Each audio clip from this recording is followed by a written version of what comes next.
morning, fellow Toastmasters and Gabe. Welcome.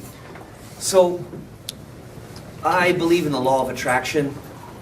What you put out there is what you get back. If you're negative, you're going to have negative situations. If you're positive, you're going to have more positive situations. Tuesday, we did a self-defense class at my dojo.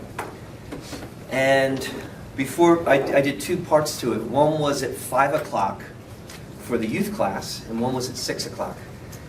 So at around 4:45, about quarter till 5, I heard this commotion in front of my school. The school's over on Wells Avenue. A couple of rehab places over there, different things. Anyway, there was a guy, and he pushed a woman into the wall, into the front part of where the Aikido school is.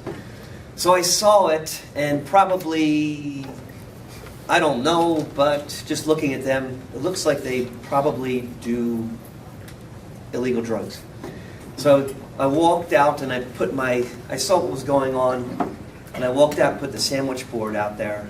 It says, now enrolling, that kind of stuff. And well, I didn't mean it that way. But I would just, I wanted a reason to go out there. So I walked out there, placed it out there, and I made eye contact to him, like, oh, I smiled, like, I'm watching what's going on. And there was plenty of distance. So I walked back in, and then one of the kids' parents drove up in their Subaru Outback. And then I was like, wow, I don't want them to be a part of anything that could go potentially wrong. So I walked back out, and the father was watching what was going on. So when I walked back out, he goes, knife, right pocket. So I was like, okay. So I made eye contact with the guy, and I slowly put my hand out like that, and then he put his hand out, and I extended my hand so he can't come in. If you grab someone, you extend your hand out that way. It's hard for somebody to rush you. Plus, I could feel the angle. If he was going to take a shot, I would take him out before he do that. Hopefully, you never know in real life, right? So anyway, he shook, and then I turned and I went like this, and he took his woman and they walked down the street, and then the kids came in. So I thought that was kind of interesting because I do Aikido. It's called the Art of Peace, and it is a martial art, but we're generally focusing on the relationship of like force, stuff like that, and sometimes it looks almost like a ballet.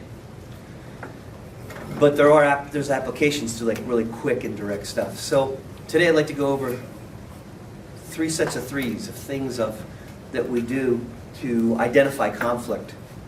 And the first one is first identify yourself. Be aware of what's going on with you. If you're emotionally distraught or not centered, it's going to be very difficult to do something that would be the most appropriate in the conflict situation. The next thing to identify is the other person. What are their intentions? What could they potentially, so you're guessing, but what could they potentially be up to, or how bad could this get? Where would they be willing to go? Next, to identify the actual situation. So what happens is, like in my book, Fight, Flight, Flow, the fight or flight, that's a chemical thing, like your adrenaline comes in. Sometimes it's hard to identify what's actually going on because you get wound up unless you're really a trained professional or a sociopath where nothing bothers you emotionally. So there are the first 3 things. First, identify yourself, identify the other person, because unless it's an animal, but we're talking about with human conflict with human beings, and then the actual situation. So the situation on Tuesday was we're on a 3-foot sidewalk in front of my school. There's lots of cars passing back and forth.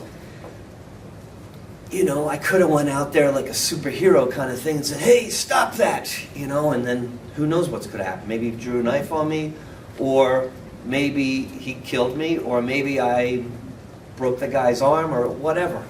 But it never got to that point because I was pretty centered in identifying what's going on. Can I always do that? No, realistically.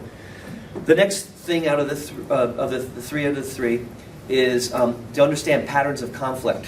So this is, of course, in martial arts, and also just in any kind of conflict. But there's three ways people kind of understand conflict. Like one is like real violence, like probably have some experience, like a bully just attacked you or something like that. It's not really, it wasn't a sport. It's not, something prearranged.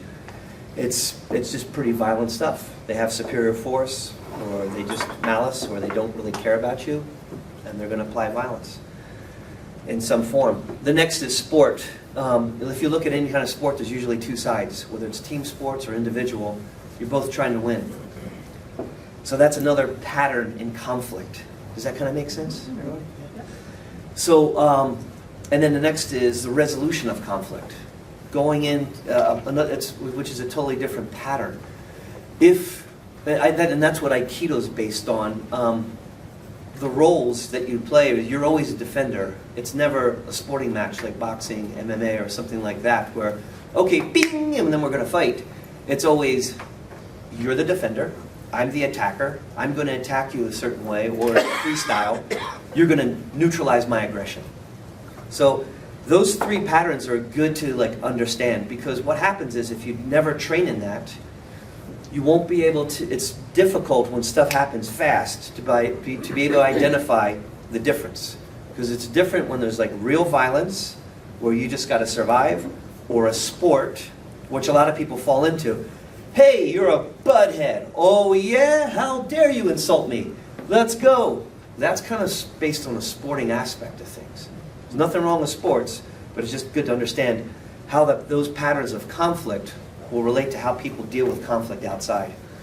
Then the next is the resolution of conflict. If you enter into a situation where you're already focused on being a peacemaker or trying to do the least amount of violence, or maybe you don't even have to engage many times. Maybe you say something verbally, or you cue, hey, you know what?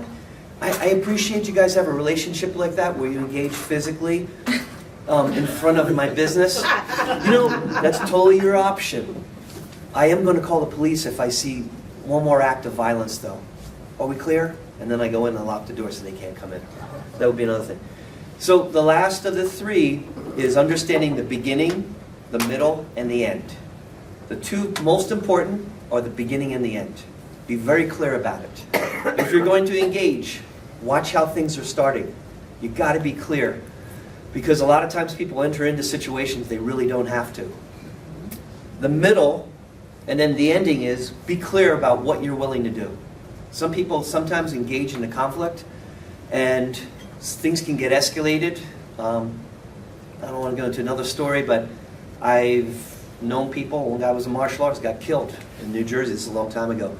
Engaged in conflict with a guy, the guy was a convict, just got out of the slammer, and the guy killed him.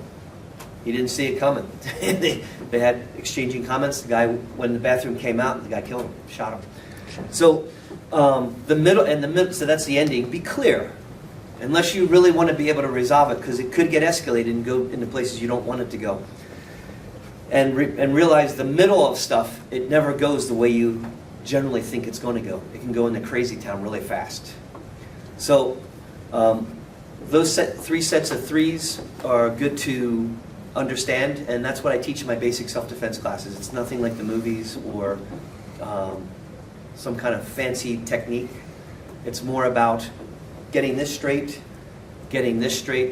and then experiencing safely how you can role play through some of that stuff, so that if you do have to if you are engaged in one of those types of conflict, you can do the most appropriate thing that you understand. Thank you very much.